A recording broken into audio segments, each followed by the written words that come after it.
Hello everybody, greetings from Dr. Harshit Sinha. I am your faculty for this course.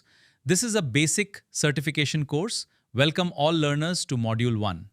The primary objective of the transition to the Business Responsibility and Sustainability Reporting Framework is to institutionalize transparency and accountability within India's corporate sector by replacing the qualitative, inconsistent business responsibility reports. With a robust, data-driven architecture, the Securities and Exchange Board of India aims to standardize environmental, social, and governance disclosures.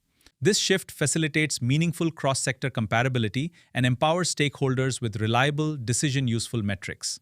Ultimately, BRSR aligns Indian enterprises with global sustainability standards, ensuring that responsible business conduct integrated through the National Guidelines on Responsible Business Conduct, moves from the periphery to the core of strategic planning, thereby fostering long-term value creation and strengthening the competitiveness of Indian companies in the global capital markets.